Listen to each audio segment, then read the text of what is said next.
Over the past 2 years, we've tried very hard to bring in new techniques into paleontology.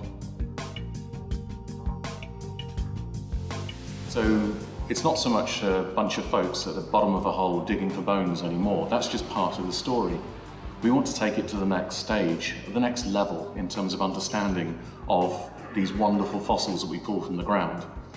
The key thing is that these fossils can tell us so much about these extinct organisms.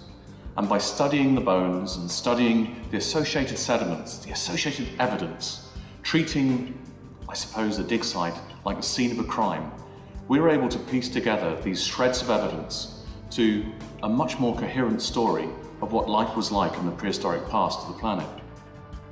So it's a very exciting time to be a paleontologist, for the simple reason we're looking into areas of science now which we felt the doors were previously closed firmly shut to our own particular field of science. It's becoming very apparent that this is not the case.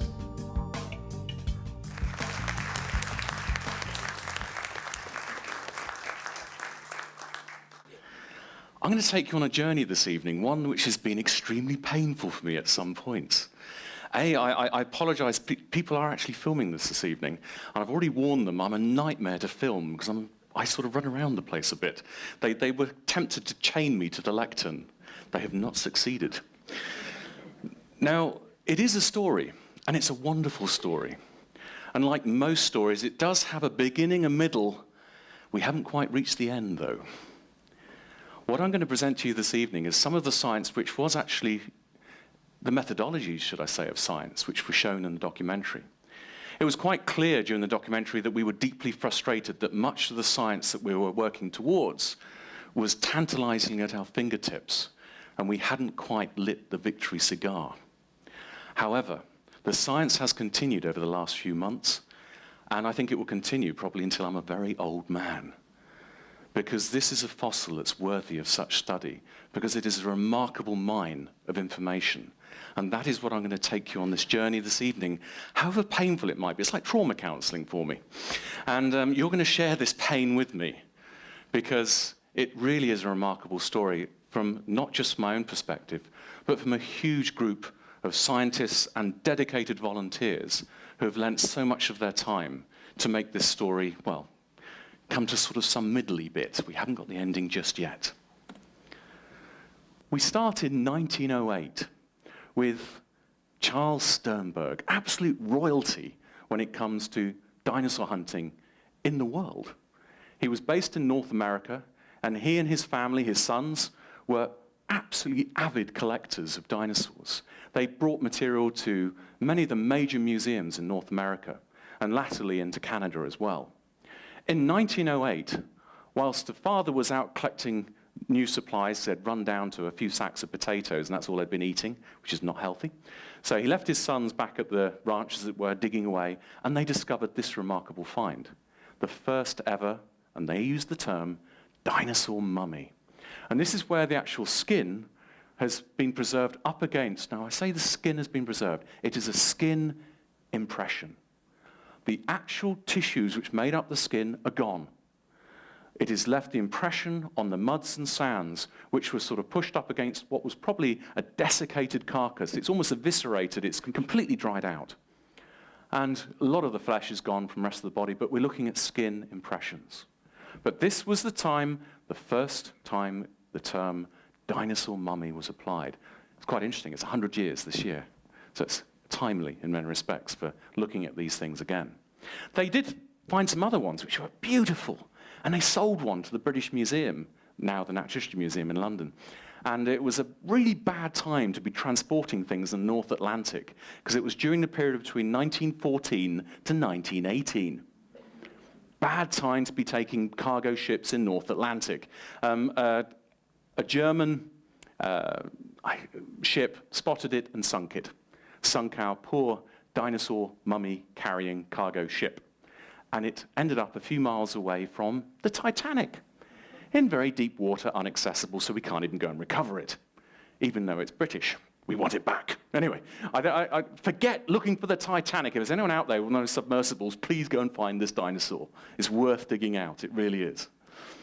We don't even have decent photographs of it, so who knows what treasures are hiding in that hold. So I'm still on the hunt for a dinosaur mummy, really. This is where a young gentleman called Tyler Lyson comes into the scene. Tyler is an absolute rock star. He deals in rocks. Sorry, it's a bad one, but I've got to get that one in. Now, Tyler has been hunting on his uncle's land for many, many years, looking for the telltale signs that dinosaurs are weathering out from the Hell Creek Formation Badlands, which are the last sort of gasp of the dinosaurs in the late Cretaceous. They are beautiful. Barren, but beautiful. And you can see in the foreground here even, that's a little Triceratops vertebra poking out of the ground. It is littered with bone across these surfaces. And it was when he was still at high school, he's now at Yale doing his PhD, and he's scarily clever. I've always been told by my colleagues, be careful of scary students. I actually like them, because if they scare me, I might learn something as well, and that's important. It has to be two-way. But Tyler, when he was at high school, he spotted just a few bones weathering out of a butte. He picked them up, he realized that they were the bones of a hadrosaur dinosaur, and thought nothing more of it. He noted it in his field diary, took a GPS reading. A few years passed by, and he started working with the Mammoth Research Foundation, a group of volunteers, a not-for-profit organization that excavates fossils in the Badlands of North Dakota. But the Triceratops they'd been digging out that summer in 2004 petered out, the bones disappeared, and Tyler looked through his field notebook and decided to go back to the site which he discovered a few years earlier, because there might be a few more bones left in there. They started digging. What is remarkable with any excavation is the amount of time that goes into the excavation. Here's two key people. This is Stephen Cohen, who's quite active with the American Museum of Natural History, but also works very closely with the Mammoth Research Foundation each summer. And this is Steve Biggin, who I describe in the book as wearing inappropriately tight shorts. I rest my case. Anyway, Steve is quirky, weird, strange. He's one of the oddest people I've ever met on the planet, but he's a genius. If I could clone him, I would. He's one of the most skilled preparators I have ever had the pleasure of meeting. These are people who actually remove grain by grain, and don't go mad as they're doing it, the encasing matrix that surrounds fossils. The man is an artist, because he can release these fossils from their stony tombs in a way that we can actually see what they look like. And you'll see some of his work in a minute. He was working on the dig team with us. Tyler came across, though, as they started digging into the block, the first telltale signs of our fossil, but he also found skin impressions. But these weren't any ordinary skin impressions, they had depth. Skin impressions aren't meant to have depth. What was going on? And Tyler did something that was the most important thing, and extremely, how can I say, the foresight was incredible. He stopped and thought, this is something special. It's probably best not to let the crew blast into it. One of the crew was Emma, who was one of my MSc students back in Manchester. And she came back to me in the autumn and said, this guy I've been working with in North Dakota, he's discovered this remarkable fossil. It looks like it's got skin impressions. And then she showed me this picture. This is the tail coming towards us here. That's a leg, there's a knee, foot down here. That's the arm coming out, there's the body block in here. The tail hasn't collapsed, it's got volume to it. The skin envelope hasn't collapsed. It is contiguous, it is a complete envelope. I didn't believe it, I'll be honest with you. I had to see this for myself. And at the first opportunity, I jumped on a plane, 3 actually, to get to the Rapid City, and eventually drove the sort of 4,000 miles, it felt like, up the straightest road in Christendom towards Bowman, and then across to Mammoth. And this is sad. How sad is it when a road is so straight you get excited when you can see a bend coming up in the distance? It was that sort of road. I'm sure you've been on them. We don't get those in the UK. It's sort of all over the place anyway. When I saw this fossil, my flabbergasted. I just could not believe how something like this could have been preserved. And suddenly my mind was thinking, whoa, hang on. How are we going to do this justice? We have to treat this as a crime scene and recover every shred of information for the science we can apply now, but also try and future-proof the excavation so that when new techniques develop in the future, we haven't trashed information that could potentially be used by new methodologies and so on in the future. That was going to be an interesting task. We started planning the excavation straight away. But before we could go any further, the tail block, which had a natural fracture at the top, was field jacketed and moved.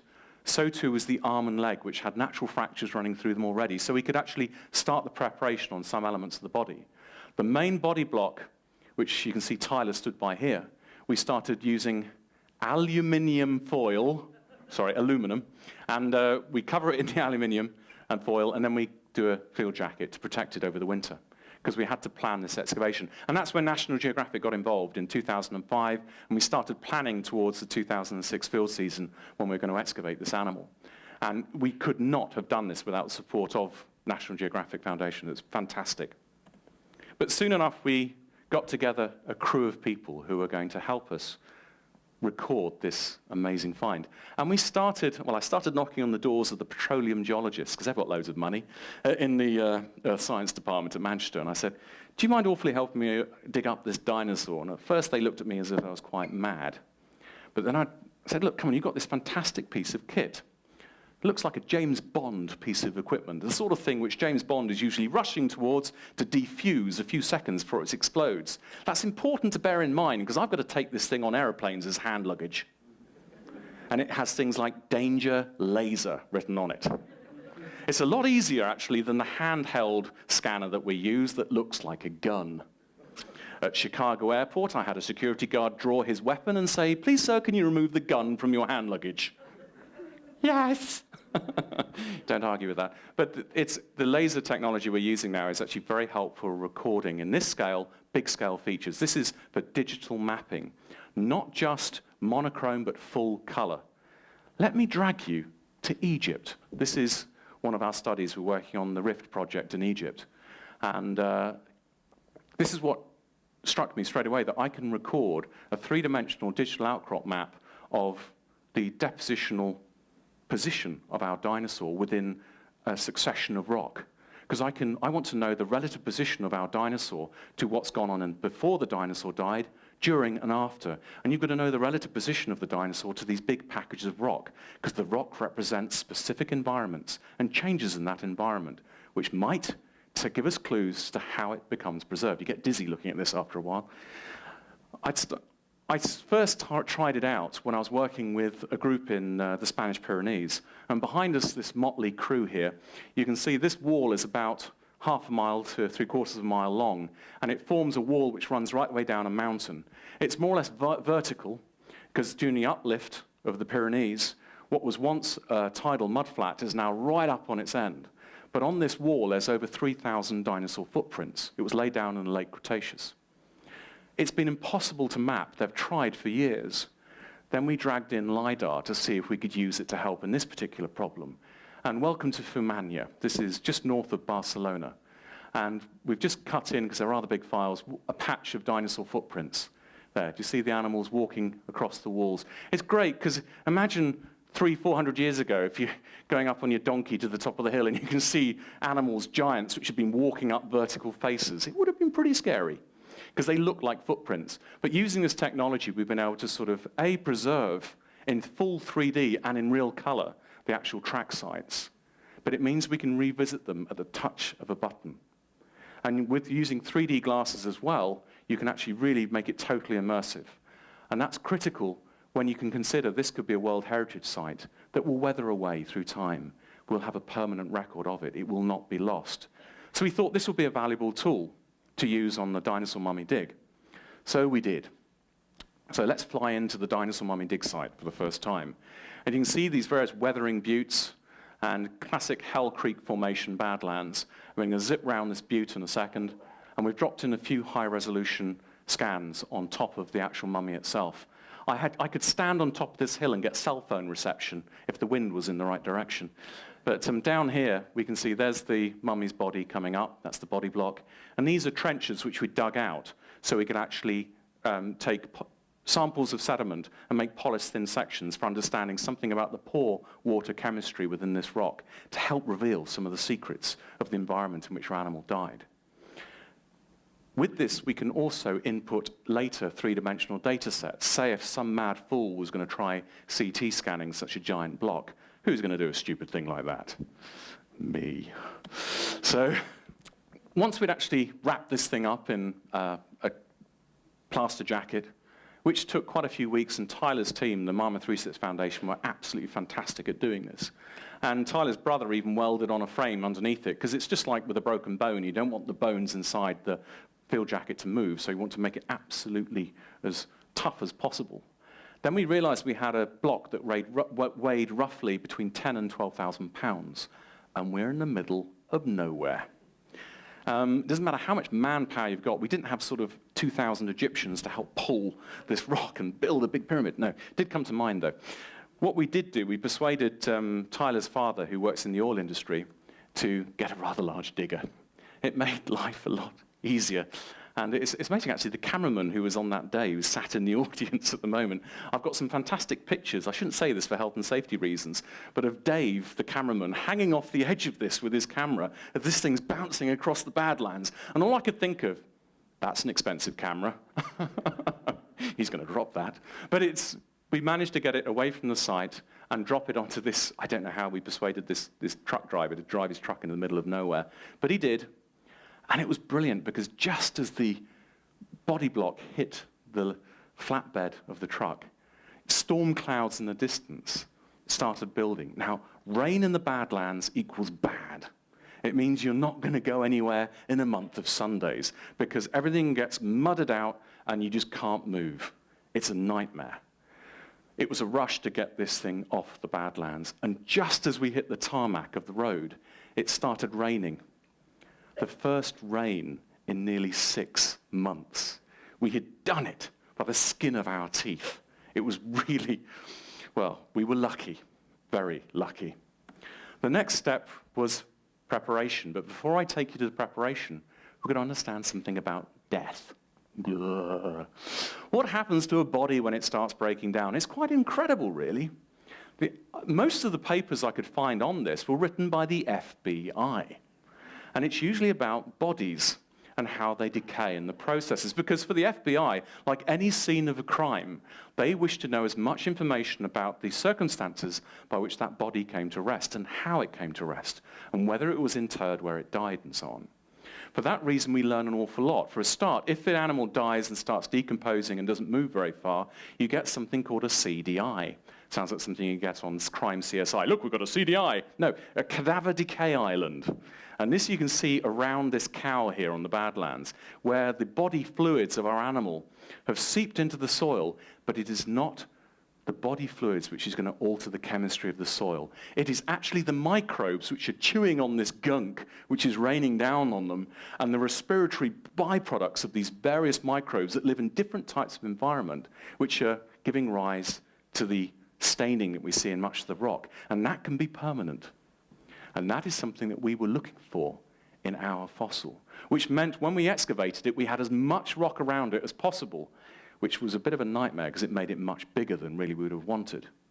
As soon as we got it back to the lab, though, we flipped our body block upside down so we could start excavating it from underneath.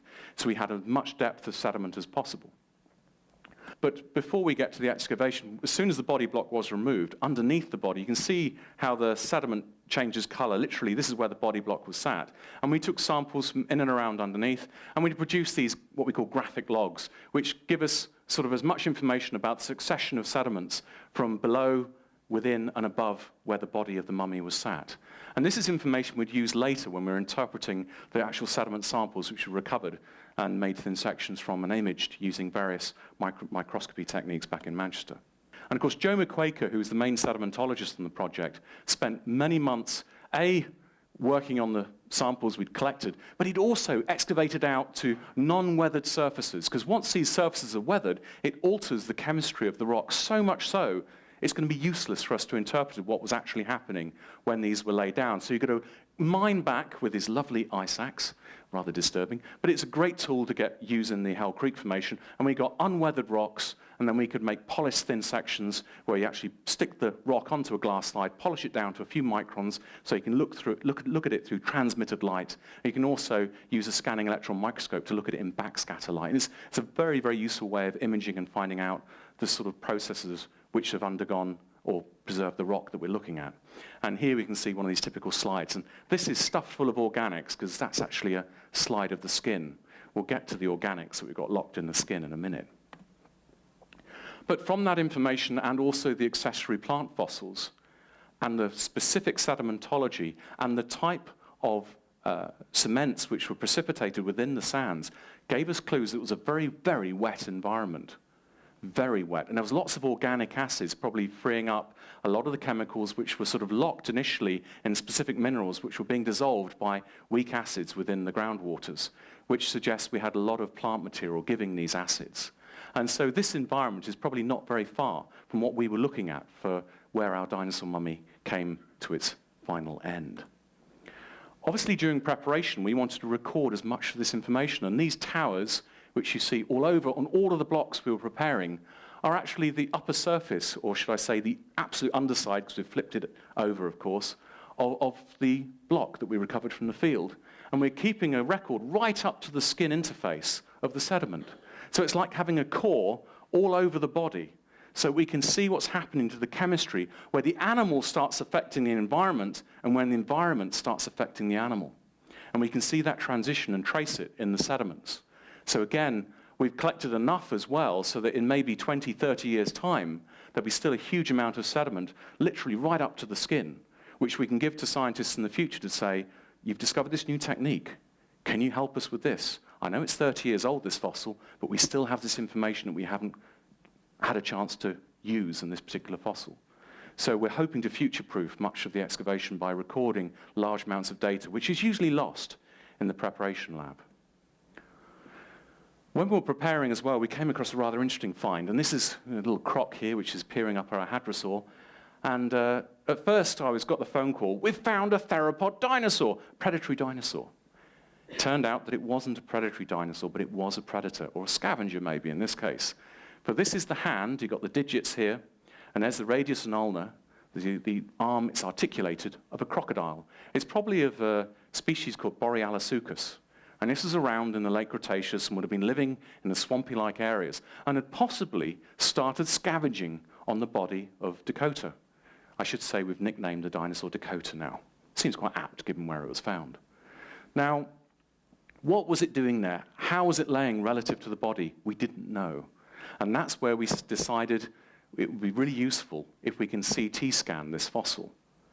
CT scan something that weighs 7,000 or 8,000 pounds still after a lot of preparation. No one had ever CT scanned a block this large. That was going to cause us problems for a start.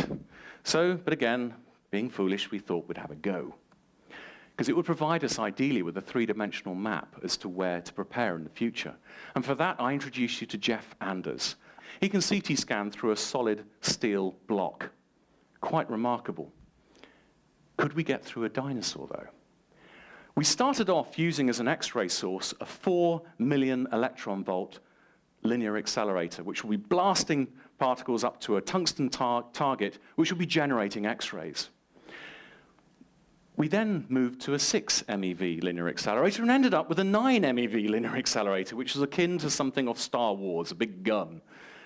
To put it into perspective, if you have a chest X-ray, if you go to a hospital, you get approximately 3 to 4 rad dosage of X-rays when you have a chest X-ray in a split second. We were giving a dose of between 2,500 to 3,000 rad for 40 minutes at a time for each slice. You would get a serious suntan if you were in the same room as this thing. It was big, big X-rays we were dealing with. And we did manage to get through some. X-ray film is using standard technology that you don't get any resolution. This is about 3 or 4 rad. It's hopeless. We couldn't see anything. And this is just an upper humerus of a theropod dinosaur just to show it doesn't work. We don't have the resolution.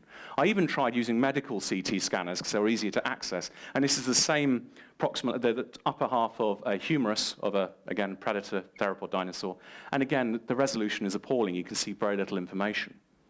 I did have access to another CT scanner in Manchester, which was an industrial CT scanner, slightly more powerful. You wouldn't put patients in, well, certainly when they're not alive anyway, because it would spoil their day. We're not cruel to our students, honestly. This is one of our postdocs. He fell off his bike, honest governor. Anyway, this is the CT unit behind him, and we can see an image of a claw of a dinosaur, which we'd been doing a test CT scan on. We can only do objects the size of a head, though, maximum. What we had to do, though, and this is an example of where we've got the finger of a Trontosaurus. It's an ornithischian dinosaur, which has got this rather interesting pathology. That little spur of bone shouldn't be there. But look at the resolution we can get using CT.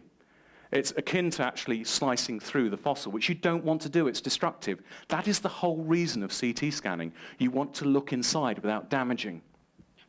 And what is remarkable about this particular CT scan, you're the first people ever in the world to see a stress fracture inside the dinosaur's finger, which is caused, there it is, by a tendon avulsion.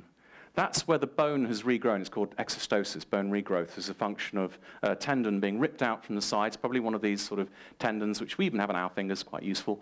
Not if you do hyperflex or hyperextension. They can rip out. They can rip the cortical bone, the outer bone out. It's very painful. But when it does so, it often causes a pin fracture, which runs at a right angle to the avulsion site. And that's exactly what we're getting in this. That's been hidden for 125 million years, and we didn't have to destroy the fossil to show you that. It's a very powerful technique. So what could we learn by scanning a whole dinosaur? And I might say, this almost kills my computer just trying to do a finger. When we actually CT scanned the claw of Deinonychus, one of these big dromaeosaurs from the Clovelly Formation, it would have been chewing on the animal which I had the finger of, Tenontosaurus. But we managed to CT scan it. I'd love to be able to show you the CT scan of this. But the single file from one claw was 320 gigabytes. When I start reconstructing a finite element model, which we can then start playing with in a virtual environment to see how it actually behaves, you instantly, by creating that model, you double the size of the file to 640 gigabytes. The computer science department at Manchester now come to me when they want a problem that they can't solve, because we're generating files which are so vast. Even Intel have got involved with us now because they're interested that we're pushing the absolute limit of what you can do with handling large data sets using dinosaurs. I should say as well, we'll see with what we did with the big scanner in NASA in a second. We also scan modern animals. My nickname in the department for a while was Harry Potter because I was getting owls in the post. They were dead. No, don't worry, kids, I'm not killing owls. These are owls. Owls are meant to be clever, but these owls were roosting on power lines. Not clever. So it's sort of roast owl that I was getting in the post.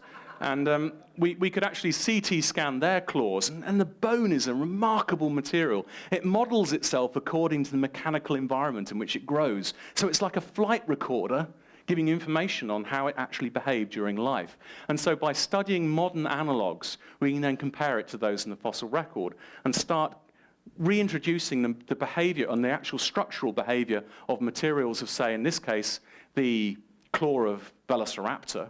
And this is a finite element mesh which we can squish and strain in specific environments in the computer, but it's based upon a CT scan.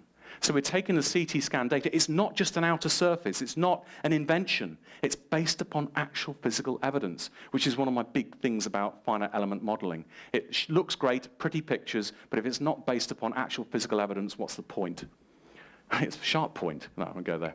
But you can see there's the owl claw over there on the right-hand side as well. So we can learn an awful lot using this technique. But what about a whole dinosaur? We needed a big scanner. This is the said beast.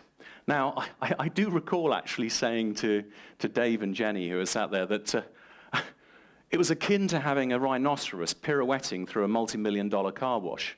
I was absolutely terrified because we had about 1 millimeter clearance for this thing to do a translate rotate in front of the linear accelerator, which is housed in this unit, the detector array here. And remember, these are precision instruments. It looks like a bit of industrial machinery, but it's absolutely precision because we're dealing with microns of resolution. The slightest movement in any of the towers, if they were touched, it would put them out of kilter. You would not be able to have registered them with the images you're creating. It would be complete garbage that would be getting out at the other end. So we had to be very, very careful. But we started scanning, and we were very lucky with the tail block. In fact, the slices we got from the tail block were quite useful, extremely useful. One thing I should have explained in more detail in the program, the thing that I'm really excited about, is the three-dimensional geometry of the intervertebral discs. We can pluck out where the intervertebral disc sits, spin it around, and look at the form of what the disk might have looked like. The spacing is interesting, don't get me wrong, but the actual form of these structures is fascinating. And that's an area we're looking at now. I can't show you the whole full-resolution CT scan because it kills my Mac. And this is a new Mac, so it's trying very hard. It's sweating as I'm about to press the key. But this is a low resolution to show you what the CT scan can do. This is actually bits of the skin envelope which is showing up when it's at a high enough angle. We can look at the relative position of the skin envelope of the dinosaur to the actual bones, which is critical because we can start working out things like muscle volume. It's very, very useful because one of the big parameters when we were working on locomotion in the past is working out how fast dinosaurs could run. And one of the missing things is knowing how much muscle there was. It's like having a Ferrari and not knowing what's underneath the hood. You need to know the cubic capacity of that engine if you're going to work out how fast you're going to race it. The cubic capacity of this animal is a big muscle in its backside, the chorda femoralis longus, and the brevis as well. These are quite critical muscles in the locomotion of these hip-based retractors. These are ones that pull back the femur with a big muscle group in their backside. Dinosaurs have big arses. Sorry, it's on camera again. They edited that out from the second time they showed it. Whoops. Sorry, sorry. I was about to, I got my Britney Spears mic. I was going to join in then. Right. Now, one thing that was suggested with this remarkable fossil that we were going to find DNA.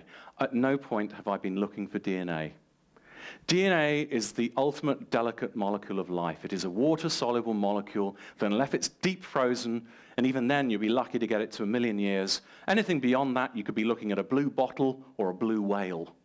It's very, very hard. It's so delicate a molecule. However, DNA, certain sections of the DNA, that wonderful code of life, encodes for chains of its specific proteins. We call them genes. They can manufacture a specific protein. These proteins are either the structural proteins, the building blocks of our bodies, or ones that actually produce chemicals that are useful to keep our bodies running. But it's the structural proteins that I'm interested in, the really tough proteins, which hold us together. The collagens, the elastin, the beta-carotene, and so on. We were very lucky to find specific compounds which suggest we've got certain types of, or certainly breakdown products of proteins present. This is very much work ongoing. We're working on areas of skin which are beautifully preserved, and this is a section from the arm. It's just quite remarkable preservation. When you actually section through the skin and produce a thin section of it, it is not a skin impression. It has depth and structure to it. In the upper layers, you can actually see layering within the skin. It's quite beautiful, actually. And when you look at it in backscatter, this is the layer that you can see here is actually this area here. That's the upper surface of the skin, and this is the lower surface of the skin here. And here you can see the sediment which is surrounding it. And when we actually looked at it in detail, we're now playing with the idea that we're looking at something maybe the actual epidermis of the animal. There's structure in here, the stratum spinosum and the stratum corneum. We've been hunting for biomolecules in this now, and that's where we're going next. But how can something like this preserve? Well, let's go back to our LiDAR data. We finished mapping out our sedimentary units. And when we started sort of mapping out a rather large channel complex, it was right next door. There's our mummy site here. This is the edge of a riverbank, which was pretty contemporary with our dinosaur in the same sort of unit. This is a vast river system that cut yards away from our fossil. It would have meant that the ground in and around our dinosaur would have been absolutely saturated, probably for decades. It was a close-run thing that it didn't actually meander and cut right through the fossil itself. If it had, we'd have lost it completely.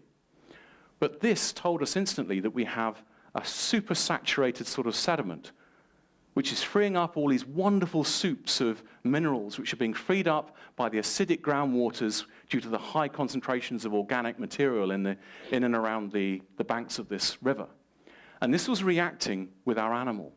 But how do you start reconstructing these dinosaurs, though? All right, we've started looking at the biomolecules themselves, but how do you actually bring a dinosaur back to life? Well, obviously, the Victorians had a good go. They had a few disjointed sentences. And they had a good set. It was pretty good. Megalosaurus ended up looking like a giant crocodile, and poor old Iguanodon ended up with his thumb spike on his nose. But at the time, that was quite brilliant. because it was based upon the information that they had. Science evolves. There's no such thing as a truth in science. Karl Popper was quite right about many things, and that was one. And it's how our ideas in science evolve through time based upon the evidence which is put before us that is critical to understand. And that is something which is often misrepresented when people talk of science. They talk of fact. Any good scientist will tell you there's no such thing as a fact in science. There are things which we slightly evolve and bend through time. This is an animal that helps us alter our perception, the paradigm of what this particular dinosaur looks like. We are going to shift this paradigm because our dinosaur shows us that we had an enormous backside. This is the skin envelope stretched over. It's 3D, it hasn't collapsed here. This is skin, which is preserved all the way through the tail of the animal. When you actually look at it in cross-section, it's like looking at a dinosaur steak. You can actually see the skin envelope. When you get close to the skin, you can see the structure of the skin. It's quite beautiful. I think we should do a line in Gucci dinosaur handbags, don't you? That would be quite unique. And you can see these keratinous-type scales running down the ridge of the back of the animal as well. The preservation is absolutely exquisite. It has depth, it has structure. This is not skin impressions. Then you have the arm. The arm is three-dimensional. From its beautiful little paddy on the end of its fingers and its mitten-like glove of skin, right the way up to going up towards the elbow, the folds of skin, and you can see the relative position of the skin to the radius and ulna there in cross-section, so we can work out muscle volumes around the bones themselves from having this skin envelope. It is a remarkable fossil. Muscle volume is critical when you want to flesh up an animal like this, especially if you want to make it move, because it's one of these clear parameters when you're trying to make a dinosaur walk that's very, very hard to work out sometimes. We use modern species, such as humans, to actually get the computer to learn how to get from A to B in the most efficient way. We put in specific parameters, the geometry of the skeleton and so on, and we also do muscle activation patterns, muscle lengths and so on, and we then get the computer to work out the best way to get from A to B. After the first few runs, it looks like John Cleese on Monty Python, but soon we can get it walking in a very primitive fashion, and you can see all the muscle activation patterns going off, changing color as it moves. And then we can even get it tripping like fantastic after a few million runs, which is quite entertaining. This may look daft, but we can validate our model, because then we can get me skipping like fantastic across the room and seeing and analyzing how I actually get from A to B, and seeing the muscle activation patterns and working out how we can then compare our model with a living animal, and seeing if the results we're getting in terms of the gaits, the actual movement of the limbs as you move, are similar to what we're seeing in our model. That's rather useful. So we decided to apply our model to bipedal animals. Our early models were very primitive, and we used what we called Pointosaurus. It's quite interesting when you use elastic storage in the back, using the same input of energy into the same model. The ones with elastic storage built in move faster. And that's something which we're working on currently, and you'll hear more about that in the future, because skeletons are not rigid structures, they're amazingly elastic structures. And the elastic recoil, just as in a gun and a recoil of a gun, is critical in locomotion, and it's much overlooked. We did some work looking at, here we go, Monty Python again, here we go. That's T-Rex, we've got Allosaurus, Dilophosaurus, I think it's Velociraptor, and, well, the ostrich emu and Compsognathus have just disappeared, and that's the human. We would have been eaten by everything. It's interesting that T-Rex, even an animal as big as T-Rex, even without elastic storage, can run faster than a pro footballer. So Beckham would have got it, basically. It's quite useful, but to test this model. The next step was to create a musculoskeletal model, so we actually have a skeleton running with the muscle groups attached to the various parts of the body. And this is where we're working currently. We've now scanned in the whole skeleton of a subadult hadrosaur. Kent Stevens has taken the scan data and he's uncompressed the fossil bones into the shapes they would have been. Then we've done a fully articulated skeleton, and we've been adding the major adductor muscles and so on to the limbs, and even working out initial volumes of flesh that would have been around it, so we can get the center of mass and so on. Then we've been applying the data from the mummy. With that, we can add our own muscle groups and work out how they would have, which ones would have been responsible for moving the limbs, and then We feed it into our dynamic engine simulator, a physics simulator. We're using a genetic algorithm, so the computer is not learning, but it's finding the best possible way from get from A to B, and we start letting the computer learn. This is a kangaroo dinosaur. This is the early first few steps. It's like watching a toddler learning how to walk. In this case, it looks like it's been on the margaritas all night. This is an early few runs, but before long, we can actually get it running along. We're still fine-tuning this, because obviously when you look at the distal end of the tibia and fibula, the lower half of the leg, and the upper half of the foot, the metatarsus, the joint there, is complete nonsense at the moment. But we're fine-tuning the musculoskeletal model as we go along, and we've still got a lot to learn. The key thing is, though, that we can start inputting this data when we're looking at locomotory models, which you see on the screen when you see dinosaurs tripping like fantastic in front of you. No longer is it based upon the artistic eye of an animator. It is based upon information that we are giving from actual studies of musculoskeletal systems of dinosaurs, based upon actual fossils. This isn't animation, this is science. That's a big difference. There's a lot of research still to go on this specimen. We now have a rough idea what Dakota would have looked like. It's going to be fine-tuned as the research project goes on, and it's going to take several years to do that. But what we have here is probably one of the most accurate reconstructions of any hadrosaur ever done before. It hasn't got a skinny back tail, it's got a good, healthy rump. This thing had to run. It could run at 28 miles per hour if we take our model to be accurate, which we hope it is for the time being until we get new data to improve it. But at 28 miles per hour, you need a decent engine. This backside provided that engine. It had good reason to run fast. T-Rex shared the environment with this particular animal, and we know there's fossils which bear the bite marks of T-Rex. This is an animal that was running for its life. T-Rex was just running for dinner. This animal, natural selection made sure it could run faster than T-Rex. This remarkable fossil really does need a home, though. It will go back to Mammoth, where it was found. The Mammoth Research Foundation is in the process of constructing a fabulous collection of dinosaurs. And it would be wonderful to have a collection of such dinosaurs on display near where they were found. Tyler's ambition, and I support it wholeheartedly, is to construct a museum in Mammoth. And it's not a big place. When I first got there, I asked Tyler, how many people live here? He said, 110, 11, 12, 13. It's a small town, but it's one which has a heart based upon paleontology, and one that I know is the right place for Dakota to end up. The bunkhouse, which is a device of torture where most of the paleontologists stay during the summer, is probably one of the largest buildings in the town. But there's plenty of space to build a museum, and I would love to see Dakota back home. And if anyone has any ideas of how you would want to build a museum there to house such a remarkable fossil, please contact the Mammoth Research Foundation. I'm sure they'll be grateful.